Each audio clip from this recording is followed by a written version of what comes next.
Hello everyone, I am Anuj. I am preparing for banking exam. Let's do it together. तो आज हम लोग यहाँ पे एसबीआई क्लर्क मेंस 2022 का एक स्टडी प्लान देखने वाले हैं। डेली रूटीन देखेंगे और लास्ट ईयर की कट ऑफ कितनी गई थी उसके बारे में भी डिस्कस करेंगे। टारगेट क्या रहने वाला है मेरा, है ना, उसके बारे में डिस्कस करेंगे। क्योंकि अभी तक मैंने क्लर्क का कोई किसी भी क्लर्क का मेंस नहीं दिया है, तो कुछ आइडिया है नहीं मेरे पास भी। मैं भी एकदम बिगनर हूँ मैं भी। तो मैं होप कर रहा हूँ इस बार क्लियर हो जाए एसबीआई क्लर्क, क्योंकि अच्छा अच्छा खासा मेरा पेपर गया था, है ना। देखते हैं कितने मार्क्स आते हैं, लेकिन हमें शुरुआत से ही मेंस के लिए प्रिपेयर तो रहना चाहिए। तो मैं वही प्रिपरेशन बताने वाला हूँ अपनी, और मैं कैसे प्रिपेयर करूंगा, क्या आने वाला है, मतलब मेंस के बारे में आपके पास नॉलेज है कितनी, ये आपको यहाँ पे पता चल जाएगा। ठीक है। अगर कोई बिगनर है, कोई फर्स्ट टाइम मेंस देने वाला है, या फिर उसको होप है कि हाँ क्लियर हो जाएगा, या फिर वो जानना चाहता है कि क्या स्टडी करना चाहिए, क्या मटेरियल रहता है, मतलब क्या क्या क्वेश्चंस आते हैं, कुछ तो आइडिया होना चाहिए, है ना, मेंस के लिए। तो वो यहाँ पे आज सारा डिस्कस करा जाएगा। मैंने सब कुछ यहाँ पे नोट डाउन कर लिया है, क्या क्या आता है, कहाँ कहाँ से प्रिपेयर करना है, हर चीज़ मैंने नोट डाउन कर ली है। और हम लोग यहाँ पे डिस्कस करते हैं। तो ये मेरा पूरा स्टडी प्लान है, और डेली रूटीन में बता दूंगा आपको। और सबसे पहले हम लोग देखते हैं कि हमारा जो टारगेट है वो क्या रहने वाला है। मेरा टारगेट रहने वाला है 100 मार्क्स का। 100 मार्क्स के ऊपर चला जाता तो अच्छी बात है, लेकिन 100 मार्क्स मैं मान के चल रहा हूँ 50%, है ना। 200 का 50%, 100 मार्क्स एसबीआई क्लर्क में लेके आने हैं किसी भी हालत में। क्योंकि अगर देखा जाए तो लास्ट ईयर की कट ऑफ है, ये सब मैं जनरल की बता रहा हूँ। क्योंकि आप मतलब हाई कट ऑफ देके चलोगे ना, तो नीचे जितनी कट ऑफ होंगी, जितनी भी कैटेगरी होंगी, जैसे ओबीसी है ना, एससी है, एसटी है, और भी ईडब्ल्यूएस है। ईडब्ल्यूएस तो जनरल में ही आ जाता है, मतलब जनरल की कट ऑफ और ईडब्ल्यूएस की कट ऑफ ज़्यादा अंतर नहीं होता उसमें। हालांकि ओबीसी भी कट ऑफ ज़्यादा अंतर नहीं होता, लेकिन मैं बता रहा हूँ कि अगर आप जनरल की लेके चलोगे कट ऑफ, तो आप सारी कट ऑफ क्लियर कर जाओगे, है ना। तो टारगेट आप यही लेकर चला करो कि आप क्लियर करने बैठो, मॉक टेस्ट देने बैठो, तो आप जनरल की कट ऑफ को क्लियर करा करो। ठीक है। तो लास्ट टाइम यूपी की कट ऑफ जो गई थी वो 95.75 गई थी, 2021 का जो एग्जाम था एसबीआई क्लर्क का, है ना। और एचपी की मतलब हिमाचल प्रदेश की जो कट ऑफ गई थी वो 99.5 गई थी। हिमाचल की और दिल्ली की भी इतनी ही गई थी। तो ये हाईएस्ट कट ऑफ थी जो पिछले साल गई थी किसी भी स्टेट में ऑल ओवर इंडिया, है ना। तो वो 99 पॉइंट समथिंग गई थी। तो मतलब 100 मैं मान के इसीलिए चल रहा हूँ, क्योंकि मैं लास्ट टाइम की हाईएस्ट कट ऑफ देखूंगा, है ना, उसके हिसाब से जज करेंगे हम लोग। तो कोई ना कोई तो टारगेट आपको लेकर चलना पड़ेगा। अब ये मार्क्स 100 मार्क्स लाएंगे कहाँ से, पॉइंट ये भी आता है कि 100 मार्क्स लाएंगे कहाँ से। तो मेरा जो प्लान है ये है कि इसमें से जो 60% मार्क्स हैं, मतलब 60 मार्क्स, वो मैं यहाँ पे रीजनिंग और मैथ कौन सेक्शन से बटोर लूँ, है ना। 60 मार्क्स मैं यहाँ से कवर कर लूँ रीजनिंग और कौन से। बाकी बचता है जो 40 मार्क्स बचता है हमारा, वो इंग्लिश और जीएस से आ जाएगा। ठीक, आ जाएगा ये कोई कंफर्म नहीं है, लेकिन मेरा दिमाग तो अभी यही कह रहा है। ठीक, आप अब यहाँ पे 7:3 का रेशियो लगा सकते हैं, 70:30 का रेशियो लगा सकते हैं, है ना। किसी की और स्ट्रांग है ये रीजनिंग और क्वांट, वो 70 मार्क्स ला सकते हैं, है ना। तो ये सब बात आप बाद में देख लेना, जब आप समझ जाओगे कि क्या क्या सेक्शन आता है, कितने कितने मार्क्स का आता है, टोटल मार्क्स कितने होते हैं, ड्यूरेशन क्या होता है। तो यहाँ पे देख लेते हैं। सबसे पहले होता है reasoning ability and computer aptitude. ठीक है। सबसे बेस्ट मुझे यही लगता है इसका कि रीजनिंग जो एबिलिटी है उसमें वेटेज बहुत दे रखा होता है। 50 क्वेश्चन आएंगे, 60 मार्क्स का आता है, समझ रहे, 60 मार्क्स का। इसमें कुछ क्वेश्चन जो होंगे वो शायद 2 मार्क्स के होंगे या फिर 1.25 मार्क्स के होंगे। इतना मुझे आइडिया नहीं है, लेकिन 60 मार्क्स आप समझ सकते हैं ना, 10 मार्क्स इंक्रीज है जहाँ पे। ठीक है, और कहीं नहीं है, और किसी सेक्शन में ऐसा नहीं है। ठीक, मैं पहले बता रहा हूँ, और किसी सेक्शन में ऐसा नहीं है, क्वांट में भी ऐसा नहीं है। 50 मार्क्स 50 मार्क्स के ही आए, 50 क्वेश्चन 50 मार्क्स के आएंगे, एक क्वेश्चन 1 मार्क्स का आएगा। लेकिन रीजनिंग एप्टीट्यूड में ऐसा होता है, रीजनिंग एबिलिटी में ऐसा होता है। ठीक है। आपको 45 मिनट्स मिलेंगे, 45 मिनट्स में आपको पूरा रीजनिंग अटेम्प्ट करना पड़ेगा। ठीक है, एसबीआई क्लर्क का मेरा टारगेट ये रहेगा इसमें कि 50 मार्क्स आएंगे। मैं मार्क्स के हिसाब से बताऊंगा, है, ठीक है। मार्क्स आएंगे तो 60 मार्क्स आएगा, तो मैं यही सोच रहा हूँ कि 40 मार्क्स के अप्रॉक्स मैं यहाँ पे ग्रैब कर लूँ किसी तरह। अब वो क्या स्ट्रेटेजी रहेगी, मैं क्या फॉलो करूंगा, कौन से क्वेश्चन को मैं स्किप करूंगा, कौन से क्वेश्चन को करूंगा, वो सब मैं बाद में, जब मैं किसी दिन मेंस का मॉक लगाऊंगा तब मैं बताऊंगा। यहाँ पे सिर्फ एक चीज देख सकते हैं कि यहाँ पे दे क्या रखा है, कितने मिनट मिलेंगे हमको पेपर सॉल्व करने के लिए। फिर आता है कॉम्पिटेटिव एप्टीट्यूड। अब यहाँ पे क्या आता है, डीआई। डीआई बहुत इंपॉर्टेंट होती है एसबीआई वालों के लिए। ठीक है, वो लोग बहुत देते हैं डीआई, तो मतलब इनका फेवरेट होता है। लेकिन ये क्लर्क का पेपर है, तो इसमें आपको अर्थमेटिक भी दिखेगी, और भी बहुत सारी चीजें दिखेंगी, है ना। नंबर सीरीज भी दिख सकती है, सिंप्लीफिकेशन भी दिख सकता है, क्वाड्रेटिक इक्वेशन भी दिख सकती है। लेकिन एसबीआई पीओ में क्या होता है ना, पीओ में सिर्फ डीआईडी आता है। ठीक है, तो पीओ की बात पीओ में करेंगे। अब यहाँ पे सिर्फ क्लर्क की बात करेंगे, तो बिल्कुल हल्का लेके चलेंगे हम लोग। 50 क्वेश्चन होंगे, 50 मार्क्स के होंगे, 45 मिनट्स यहाँ पे भी दिया जाएगा। फिर आता है जर्नल एंड फाइनेंशियल अवेयरनेस। अब यहाँ पे क्या होता है, बैंकिंग की न्यूज होती हैं, ठीक है, कुछ स्टैटिक न्यूज होती हैं, कुछ स्कीम हो गई, है ना, गवर्नमेंट जो स्कीम जारी करती है उसकी न्यूज हो गई, जनधन जो खाते होते हैं उनके ऊपर जो न्यूज होती है, कहाँ पे कौन से कितना लोन दिया गया है, अमाउंट जो होता है वो काफी इंपॉर्टेंट होता है। तो 50 मार्क्स का ये भी आएगा, और 50 टोटल क्वेश्चन 50 होंगे, 50 मार्क्स का आएगा ये, इसमें 35 मिनट्स मिले जाएंगे, काफी इनफ होता है। और यहाँ पे सब सेक्शनल, ये जो मैं टाइम बता रहा हूँ, टाइम ड्यूरेशन बता रहा हूँ, ये सब सेक्शनल टाइम है ना, इसमें आप स्किप नहीं कर सकते हो। ये नहीं कि आपने पहले मैथ कर लिया फिर आप रीजनिंग में चले गए, ये आरआरबी नहीं है, ठीक है ना, आरआरबी नहीं है। ठीक, आरआरबी के लिए ये बहुत ही अच्छा होता है, आरआरबी वालों के लिए, मतलब आरआरबी वाला जो पेपर होता है मेंस का, वो तो बहुत ही अच्छा होता है। 2 घंटे मिलेंगे, जो करना है आपको वो करो, ठीक है। इसमें शायद सेक्शनल कट ऑफ नहीं होती है मेरे हिसाब से, तो जहां तक मुझे याद आ रहा है एसबीआई क्लर्क में या फिर पूरे एसबीआई पेपर में, जो भी एसबीआई के पेपर होते हैं उसमें सेक्शनल कट ऑफ नहीं होती है। तो इट डजेंट मैटर, आप रीजनिंग पूरा पूरा अटेम्प्ट कर दो, क्वांटिटेटिव पूरा अटेम्प्ट कर दो, अगर अच्छा अटेम्प्ट कर रखा है, और बाकी में मार्क्स ना भी लाओ तो भी चलेगा, है ना। 100 मार्क्स लाने आप कहीं से भी लाओ, ठीक है। फिर आता है इंग्लिश। इंग्लिश आता है 40 मार्क्स का आएगा, 40 क्वेश्चन आएंगे और 35 मिनट्स मिले जाएंगे। टोटल जो क्वेश्चन हो जाएंगे वो 190 क्वेश्चन हो जाएंगे। 200 मार्क्स का आपका पूरा बन जाएगा। 200 मार्क्स, 10 मार्क्स इसलिए जाता है क्योंकि यहाँ पे रीजनिंग में जाता है, इसलिए रीजनिंग काफी इंपॉर्टेंट रहेगा आप लोगों के लिए, मेरे लिए तो है। आप लोग देख लो, मतलब स्ट्रॉन्ग कर लो अगर नहीं है तो, क्योंकि ये बहुत इंपॉर्टेंट है, हर जगह आता है, आप समझ सकते हो। 2 घंटा 40 मिनट मिलेगा, जहां तक अभी तक मैंने मॉक में देखा है और पढ़ा है इसके बारे में, तो 2 घंटा 40 मिनट मिलेगा, ठीक है। और काफी ज्यादा टाइम है ये तो, है ना, काफी ज्यादा टाइम है। पीओ में शायद 3 घंटा मिलता है ना। तो ये बहुत इनफ टाइम है हमारा रीजनिंग और क्वांट को सॉल्व करने के लिए, ठीक है। तो ये पूरा आपको चीज पता होनी चाहिए। अगर आप मेंस का पेपर देने जा रहे हैं तो कम से कम इतना तो पता होना चाहिए कि कितने मार्क्स आएगा, कितने ड्यूरेशन के लिए होता है, सेक्शन कट ऑफ होती कि नहीं होती, ये सब पता होना चाहिए, जो सेक्शन कट ऑफ इसमें नहीं है, ठीक है। ठीक, अब यहाँ पे आते हैं हम लोग सब्जेक्ट वाइज डिसाइड कर, मतलब डिस्कस कर लेते हैं कि क्या क्या होता है। तो जनरल अवेयरनेस के लिए मैंने जब आईबी आईबीपीएस पीओ का जब मैं दे रहा था, तो मैंने अपने सोर्सेज शेयर करे थे, और आरआरबी के टाइम पे भी मैंने सारे सोर्सेज जितने भी मेरे पास हैं जनरल अवेयरनेस के, सारे मैं शेयर कर दिए थे। तो आपको उसका लिंक डिस्क्रिप्शन बॉक्स में मिल जाएगा। जनरल अवेयरनेस सामने लिखा होगा, उस लिंक पर क्लिक करना, उसमें सारी डिटेल लिखी है, मैंने सारे सोर्स डिस्कस करे हैं। उसके बावजूद जानना हो तो अड्डा की जो कैप्सूल होती हैं मैं उस पर रिलाई करता हूँ, ठीक है। अक्टूबर, नवंबर, दिसंबर, जैन, मैं ये सब करके जाऊंगा। अक्टूबर से पहले देखो, सितंबर तो मेरा प्रिपेयर है पहले से ही, ठीक है। सितंबर मेरा प्रिपेयर है, इतना प्रिपेयर नहीं है, मैं तो भूल रहा हूँ, लेकिन ठीक है, मैं रिवाइज कर लूंगा, ठीक है। अक्टूबर, नवंबर, दिसंबर, ये सब मेरा अक्टूबर भी प्रिपेयर है, नवंबर दिसंबर प्रिपेयर नहीं है, तो इनको मैं आप करके जाऊंगा। ये मेरे लिए सबसे इंपॉर्टेंट होंगे ये वाले मंथ्स जो हैं। दिसंबर में रेगुलर कर रहा हूँ, अपने चैनल पे मैं डालता भी रहता हूँ, एमसीक्यूज डालता रहता हूँ। आप लोग चाहो तो उनको पार्टिसिपेट कर सकते हो, रोज एक तो डालता ही हूँ, ठीक है। और बाकी आती हैं ऑलिवर्ड्स की वीडियो आती हैं, 500 क्वेश्चन की वीडियो आती हैं, ऑलिवर्ड्स की भी आती है, और स्टडी आईक्यू की भी आती है ना। यूट्यूब पे आती है ना, यूट्यूब पे आती है वीडियो, उनकी कुछ 40 से 50 मिनट की वीडियो होती है, इनको डाउनलोड कर लो और इन्हीं को देखते चले जाओ। ये हर मेंस एग्जाम के पहले ये लोग रिलीज कर देते हैं, ठीक। 1 लाइनर्स वाली जो वीडियो होती है, जैसे एक मंथ की वीडियो होती है, उनको आप देख सकते हो, और 1 लाइनर की पीडीएफ भी देख सकते हो आप। तो ये मैं बता रहा हूँ सोर्सेस है मेरे, कि एक आप पीडीएफ सोर्स रखो जिनको आप पढ़ सको, फिर उन्हीं को रिवाइज करने के लिए एक वीडियो सोर्स रखो, क्योंकि वीडियो आप सुनते रहोगे तो आपके माइंड में आता रहेगा, ठीक है। ये सब आप करके जाना है यहाँ से। फिर आते हैं हम लोग सबसे आसान और फेवरेट सब्जेक्ट कह सकते हैं आप मेरा, है ना, रीजनिंग का सब्जेक्ट आता है। इसमें मैं आपको फुल इन्फॉर्मेशन दे सकता हूँ, क्योंकि मुझे अच्छी तरह पता है इसमें क्या क्या आता है। कोडिंग डिकोडिंग आती है, कोडिंग डिकोडिंग बहुत इंपॉर्टेंट हो जाती है मेंस लेवल के लिए। जब मेंस का जो एग्जाम होता है तो हर चीज जो होती बात वो करी जाएगी, वो कोडिंग डिकोडिंग में करी जाएगी, ठीक है। कुछ सिंबल आएगा, कुछ नेम आएगा, कुछ नंबर आएगा, ठीक। इसका फिर कुछ ना कुछ डायरेक्शन दे रखी होगी। अब इसमें क्या होगा, ब्लड रिलेशन भी आएगा कोडिंग डिकोडिंग में, आ सकता है, मैं ये नहीं कह रहा कि पक्का पक्का आएगा, लेकिन ये होता है ना कि कोडिंग डिकोडिंग का यूज करा जाता है। इनइक्वालिटीज आएंगी, डिस्टेंस एंड डायरेक्शन का क्वेश्चन आएंगे, आते हैं, ठीक है। जब मैं मॉक लगाऊंगा अगर उसमें आते हैं तो मैं एक्सप्लेन कर दूंगा एक एक करके। नहीं तो मैंने ब्लड रिलेशन तो एक्सप्लेन कर रखा है कि कोडिंग डिकोडिंग से मेंस लेवल के ब्लड रिलेशन कैसे सॉल्व करे जाते हैं, ठीक है।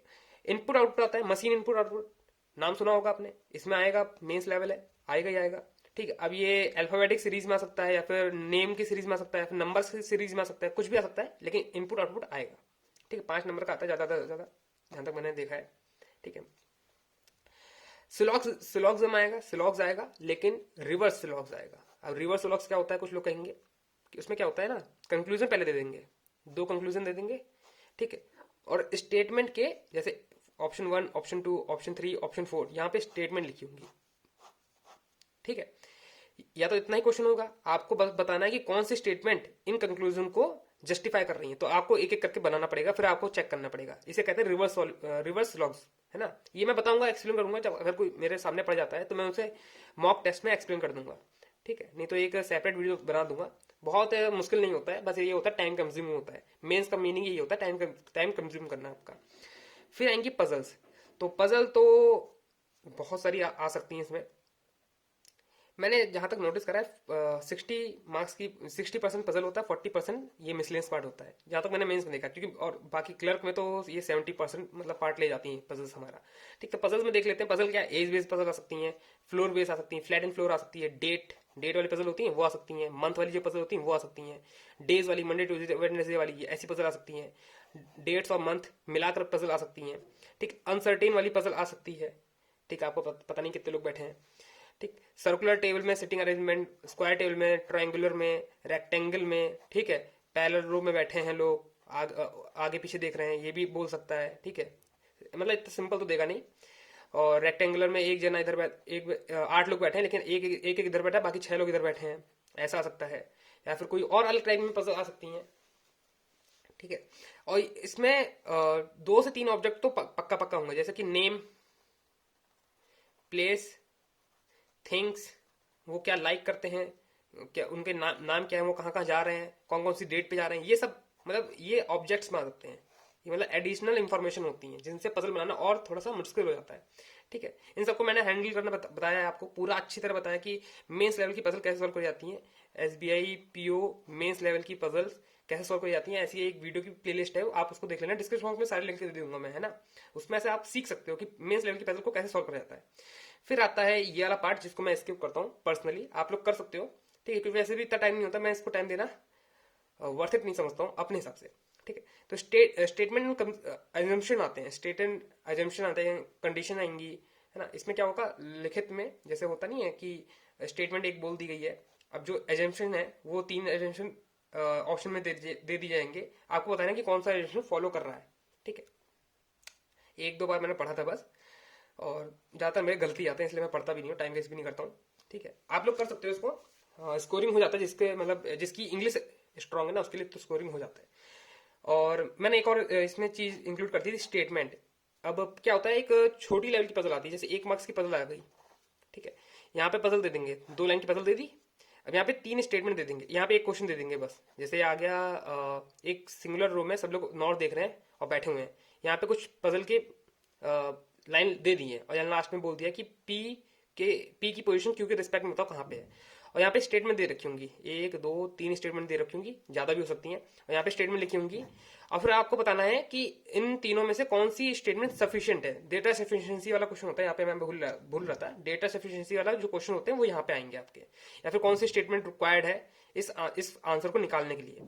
तो 1 या 2 हो सकता है, 2 या 3 हो सकता है, या फिर 1 ओनली हो सकता है, 2 ओनली हो सकता है, 3 ओनली हो सकता है, ऐसे, या फिर इधर और इनमें से कोई भी हो सकता है। ऐसे क्वेश्चन आने के चांसेस हैं मेंस लेवल में, ठीक है। ये हो गया रीजनिंग के लिए। बाकी रीजनिंग जितना होगा ना, मैं जब मॉक दूंगा तो उसमें एक्सप्लेन करता जाऊंगा आपको, तो आप देख लेना कि मैं कैसे अटेम्प्ट करता हूँ रीजनिंग सेक्शन को। अब आते हैं कॉन्ट सेक्शन पे, ठीक है। कॉन्ट सेक्शन में देखो, यहाँ पे क्लर्क का है, ये क्लर्क कॉन्ट है, इसलिए आपको इतना सब कुछ दिख रहा है।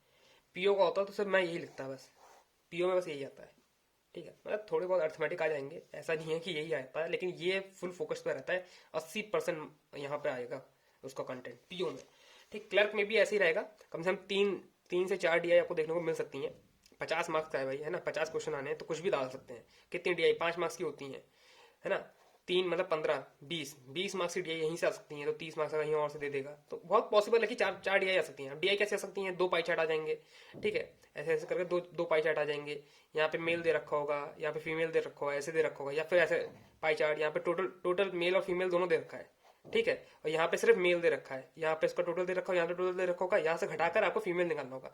तो ऐसे करके देता है, इसमें क्या टेबल बना लिया करो आप लोग, सबसे इजी होता है, वे होता है, क्योंकि मेन से आपके पास टाइम ही टाइम है, ठीक। वहां पे आप प्रिसाइसली आपको काम करना पड़ेगा, है ना, बहुत ही सोच समझ के। ये नहीं कि आप क्लर्क है ऐसे हमने लगा दिया, जो ट्रिक आजमाते हैं वो क्लर्क में आजमाते हैं, वो सॉरी प्री लेवल में आजमाते हैं, है ना, मेंस लेवल में नहीं आजमाते। मेंस लेवल में हमें एक्यूरेसी चाहिए। ठीक है, सिंप्लीफिकेशन हो गया। सिंप्लीफिकेशन तो इजी वाले तो भूल ही जाना, इजी वाले तो बिल्कुल नहीं आएगा। आते हैं सिंप्लीफिकेशन भी आ सकते हैं, और ऐसे आ सकते हैं स्टेटमेंट वाइज में आ सकते हैं कि एक सिंप्लीफिकेशन यहाँ पे है, सेकंड सिंप्लीफिकेशन यहाँ पे है। अब इसमें बताना है कि कौन सी क्वांटिटी बड़ी है, क्वांटिटी 1 बड़ी है क्वांटिटी 2 से, या फिर दोनों इक्वल हैं जो उनके आंसर आ रहे हैं। ऐसे करके सिंप्लीफिकेशन आ सकता है। नहीं तो सिंपल सिंप्लीफिकेशन भी आ सकता है। नंबर सीरीज होंगी, नंबर सीरीज भी आ सकती हैं। जैसे एग्जाम्पल तौर पर यहाँ पे एक डेमो नंबर सीरीज लिखी होगी, है ना, या फिर मिसिंग नंबर होगी या फिर रॉन्ग नंबर होगी। जो लॉजिक यहाँ यूज हो रहा होगा सेम लॉजिक आपको अपने क्वेश्चन में यूज करना है, और फिर आपको बताना है कि कौन सा गलत है या फिर कौन सा मिसिंग नंबर पे कहाँ पे क्या आ रहा है, वो आपको बताना है इस लॉजिक का यहाँ पे यूज करके। ठीक है, और इसी में मतलब काफी वेरिएशन होते हैं। आप जब मौका आएगा तो देख लेना। क्वाड्रेटिक इक्वेशन आती है। क्वाड्रेटिक इक्वेशन पता है कैसे आती है? दो दे दिया, एक एक्स वाली क्वाड्रेटिक इक्वेशन दे दी, एक्स स्क्वायर माइनस 4x-2 ऐसे समथिंग, है ना। इसका आंसर आएंगे नहीं तो मुझे पता नहीं है, लेकिन मैं बस आपको दिखाने के लिए लिख रहा हूँ। ठीक है, x square plus 5x minus 5y minus 6। ठीक है, तो ऐसे समझ लो आप, है ना।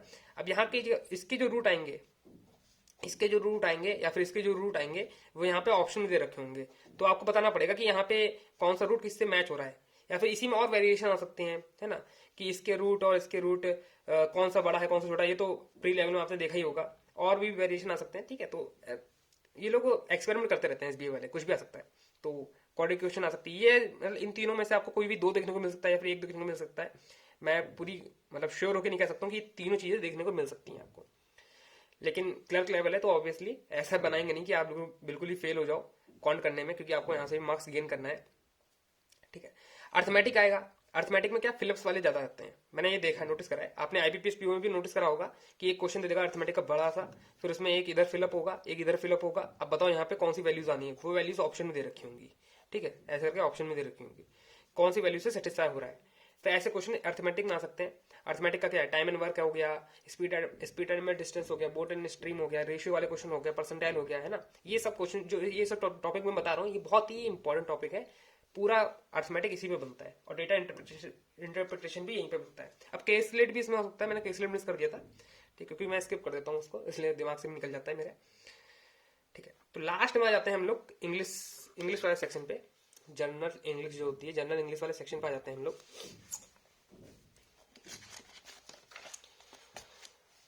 ठीक है, यहाँ पे क्या होगा, क्लोज टेस्ट आएगा, है ना। क्लोज टेस्ट फिलअप जो भी आप कहते हो उससे, पैराजम्बल आ सकते हैं, सेंटेंस इंप्रूवमेंट आ सकता है। पूरा पूरा सेंटेंस में एक सेंटेंस बोल्ड अक्षर में लिख दिया होगा, उसको बताओ, या फिर फ्रेज इंप्रूवमेंट कहते हैं या फिर फ्रेज रिप्लेसमेंट कहते हैं। वर्ड रिप्लेसमेंट आ सकते हैं, और ऐसे नहीं आएंगे, बहुत बड़े बड़े आएंगे, जैसे ABCDE। अब ये पूरा ही इसको एक सेंटेंस में ऐसे करके बोल्ड अक्षर में लिखे होंगे। अब यहाँ पे ऑप्शन दे रखा हो ABCDE, ऐसा आएगा, इस सीक्वेंस में आएगा, या फिर BCADE या फिर ECAB, है ना, ऐसा करके आ सकता है। इसमें से बताओ आपको कौन सा ट्रू है। वर्ड रिप्लेसमेंट वैसे करके आएंगे, मतलब एक लेवल अप ही आएगा, प्री लेवल से मेंस में एक लेवल अप हो जाता है। वर्ड रिप्लेसमेंट आएगा, RC आएगा, एरर डिटेक्शन आएगा, ये सब आ सकता है, आएगा मतलब। ठीक है, तो अब हमको क्या प्लान लेके चलना है, ये मैंने पूरा एक आपके सामने पूरा पेपर डिस्कस कर दिया कि मेंस लेवल में आता क्या है ना। पूरा ब्रीफ में समझा दिया है कि जिसने भी ये मतलब वीडियो देख लेगा वो पूरा उसे एक आइडिया मिल जाएगा कि हाँ भाई मेंस लेवल में हमें करना क्या पड़ेगा। फिर वो अपने अपने टॉपिक सेपरेटली पढ़ सकता है, कहीं से भी पढ़ सकता है। और इन सब की वीडियो आपको यूट्यूब पे कहीं, बस आपको क्या करना है, ये टॉपिक डालना है, रिवर्स लॉगरिथम डालना है, और यूट्यूब पे बस डाल देना है। कोई भी वीडियो आएंगी किसी भी टीचर से आप पढ़ सकते हो, पजल डाल दो, मेंस लेवल पजल डाल दो, एसबीआई क्लर्क डाल दो, कोई सी वीडियो आएगी, ये सारे टॉपिक लिखे हैं। अब बस आपको पढ़ना है यहाँ पे। ठीक है, आपके सामने गूगल है, यूट्यूब है, कहीं से भी आप पढ़ सकते हो। ठीक है, और बात रही कि क्या मैं टारगेट लेके चल रहा हूँ, तो देखो रीजनिंग में मैं ये मैंने बता दिया था ना, 40 मार्क्स का यहाँ से करूंगा मैं। 40 मार्क्स मतलब मैक्सिमम क्या मिनिमम, मैं यही अप्रोक्स यही मान के चल रहा हूँ, 40 के आसपास। 35 आ जाए, 32 आ जाए, है ना, 40 आ जाए, 48 तो मैं सोच भी नहीं सकता हूँ अभी, क्योंकि अभी तक मैंने एक ही दो मॉक टेस्ट दिए हैं, इतना ज़्यादा मॉक टेस्ट दिया भी नहीं है। तो मैं 30 की लाइन में, 30 से 40 की लाइन में सोच रहा हूँ मार्क्स मेरे आ जाए। ठीक है, ये मैं रीजनिंग के लिए सोच रहा हूँ। बाकी क्वांट में मेरे जो बचता है, जैसे 20 मार्क्स यहाँ से आ जाए क्वांट में 50 में से। ठीक है, काफ़ी ठीक ठाक रहेगा मेरा। 25 से मतलब 20 से 25 मार्क्स तक आ जाता है। तो इंग्लिश में मैं ज़्यादा बिल्कुल एक्सेप्ट नहीं करता हूँ कि इंग्लिश में मेरे 25 मार्क्स तक आ जाए, क्योंकि 40 मार्क्स का है, ये 25 मार्क्स तक आ जाए तो ठीक रहेगा मेरे लिए। और जनरल अवेयरनेस में भी इतना ही मेरा 20 से 25 मार्क्स का, क्योंकि ये 50 मार्क्स का आएगा शायद, है ना, 50 मार्क्स का आएगा, तो 20 से 25 मार्क्स मेरा आ जाए। अटेम्प्ट तो मैं उससे ज़्यादा ही करूँगा। ठीक, तो मेरा ये टारगेट है, और टारगेट मेरा ये है कि पूरा टारगेट 100 मार्क्स का मेरा आ जाए, 100 मार्क्स मेरे आ जाए।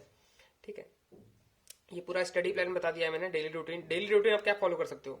अब जो मैं करता हूँ वो मैं यहाँ पे बता देता हूँ कि सबसे पहले उठे सुबह सुबह, है ना, सबसे पहले मैंने एक मॉक टेस्ट, अगर आप एकदम बिगिनर हो, नहीं हो पा रहा है, होपलेस हो जाते हो सॉल्व करते हुए, तो सबसे अच्छा तरीका है सबमिट कर दो।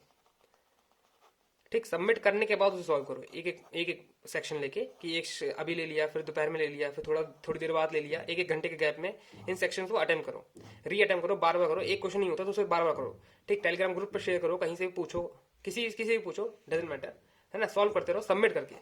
ठीक, जो अगर मैं होपलेस हो जाते हैं, इनको ज्यादा कॉन्फिडेंस है नहीं कि हाँ भाई कर पाएंगे कि नहीं कर पाएंगे, तो होता है ना, फर्स्ट टाइम जो बिगनर होते हैं उनके साथ होता है, मेरे साथ भी होता है। ठीक, तो मैं सबमिट करके करता हूँ। आप लोगों को हर कोई बताएगा सबमिट करके क्या करो। ठीक, और क्योंकि चीजें देखोगे ना, सॉल्यूशन से देखोगे कि हाँ भाई इन लोगों ने, मॉक टेस्ट वालों ने सॉल्यूशन क्या लिख रखा है, वहां से आप ट्रिक उठाओगे। ठीक, तो एक मॉक टेस्ट तो दिन का लगाना ही लगाना है आपको। ठीक है, एक मॉक टेस्ट लगाना है। ऑल्टरनेट डेज पे भी लगा सकते हो कि एक दिन मॉक टेस्ट लगाया, दूसरे दिन एनालाइज कर दिया। तो ये सुबह से लेकर आप शाम तक कभी भी कर सकते हो, है ना। ये आपका पूरा टाइम पीरियड हो सकता है कि सुबह 5 बजे, क्योंकि मैं तो 5 बजे जग जाता हूँ, 5 बजे से लेकर शाम के 4 बजे तक, 4 बजे तक, या फिर 4 बजे तक, या फिर 3 बजे तक, ये चीज खत्म हो जानी चाहिए, आपका मॉक टेस्ट खत्म हो जाना चाहिए। ठीक, फिर इसका एनालिसिस कर सकते हो आप। पता है इसके बाद क्या करेंगे, तो मैं इसके बाद करता हूँ सिर्फ जनरल अवेयरनेस। रात में जनरल अवेयरनेस करता हूँ, या फिर अगर मन करता है तो मैं सेक्शनल मॉक टेस्ट लगा लेता हूँ, जो सेक्शनल मॉक टेस्ट रीजनिंग के होते हैं वो लगा लेता हूँ, या फिर कोई क्वेश्चन इधर उधर दिख जाता है मुझे अच्छा लगता है देखने में, तो उसको लगा लेता हूँ। ठीक है, तो ये मेरा डेली का रूटीन होता है, ज़्यादा बड़ा है नहीं। अब यहाँ पे मैं खाना पीना बिल्कुल नहीं बताने वाला। ठीक है, अब कब मैं खाता हूँ कब मैं पीता हूँ। ठीक, जो मैं बता रहा हूँ कि मेरा पढ़ाई के लिए क्या रूटीन रहता है, कि एक मॉक टेस्ट मैं सुबह सुबह लगा ही लेता हूँ, क्योंकि 5 बजे तक मैं जग जाता हूँ। ठीक है, अप्रॉक्स। ठीक, पहले सबसे पहले उठ के मैंने मॉक टेस्ट लगा लिया, और सबमिट करके लगाता हूँ, क्योंकि रीजनिंग जो मेरा फेवरेट सब्जेक्ट है वो सबसे लास्ट में देते हैं ये लोग, पता नहीं क्यों दे देते हैं। एसबीआई पीओ में तो पहले दे देते हैं, वो सबसे इंटरेस्टिंग होता है, क्योंकि भाई रीजनिंग मेरा स्ट्रॉन्ग है, वो लगाऊंगा तो थोड़ा कॉन्फिडेंस भी आता है, इसलिए मैं अभी तो सबमिट करके दे रहा हूँ। ठीक है, 1-2 मैंने मॉक दिए हैं, सबमिट करके दिए हैं। उसके बाद जीए जो होता है मैं 3 से 4 बजे के बाद ही अपना करता हूँ। ठीक, अब वो बहुत सारे सोर्सेज है, मैंने सारे डिस्कस कर दिए। तो ये रहा मेरा रूटीन। तो बाकी सब आपके लिए मतलब बेस्ट ऑफ लक है कि भाई पॉजिटिव रिजल्ट आ जाए, मेरा भी आ जाए, तो मैं भी एक बार क्लर्क, मुझे भी एक बार देने का मन है। पीओ तो मैंने दे दिए हैं सब, अब इस बार तो मैंने 3 पीओ दे दिए हैं, इस बार नहीं, मतलब अब तक जितने भी मैंने करा है उसमें आरआरबी पीओ भी इंक्लूडेड है, एसबीआई पीओ भी, और इस बार आईबीपीएस पीओ भी हो गया है। सिर्फ मेंस मतलब बैठने को मिला है। मैं चाहता हूँ कि एक बार मैं क्लर्क के मेंस में बैठ जाऊँ, क्योंकि मुझे पता नहीं अंदर से होप है कि मैं इसको निकाल सकता हूँ, क्योंकि इनमें तो क्वेश्चन के जो लेवल होते हैं बहुत ही हाई लेवल होते हैं। ठीक है, लेकिन क्लर्क में जो होता है मुझे लगता है डुएबल है, जब तक मैंने अभी तक मैंने जितने भी मॉक टेस्ट लगाए हैं उसके हिसाब से देख के लगता है कि हाँ भाई डुएबल है, क्लर्क मैं निकाल सकता हूँ। तो मुझे लग रहा है कि होप इस बार हो जाएगा। तो इस बार मैं तैयारी तो पहले से करके चलनी पड़ती है, मेंस की तैयारी तो करके चलेंगे हम लोग। और ये पूरा है क्लर्क, आईपीएस क्लर्क मेंस 2022 के लिए क्या प्रिपरेशन करनी है मेंस लेवल के लिए। ठीक है, ऐसी मैं और भी वीडियो लाता रहूंगा। और एसबीआई की जो मॉक टेस्ट होगा मैं उसका लाने का सोच रहा हूँ, तो आप लोग कमेंट बॉक्स में कमेंट कर देना कि अगर कोई आपको किसी प्लेटफॉर्म का आपको मॉक टेस्ट चाहिए हो तो आप कमेंट कर देना। अभी तो मैं एसके का मॉक टेस्ट लगाने वाला हूँ। ठीक है, तो उसकी वीडियो डालूंगा, आप लोग उसको देख लेना। ठीक, आपको लिंक्स डिस्क्रिप्शन बॉक्स में सारे मिल जाएंगे, आप लोग उसको एक बार चेकआउट कर लेना। ठीक, तो आज के लिए इतना ही, मिलते हैं आपको नेक्स्ट वीडियो में। Till then bye bye, and that's all for today. I will meet you guys in next video. Till then work hard and stay motivated. Thank you guys for watching and do mock test.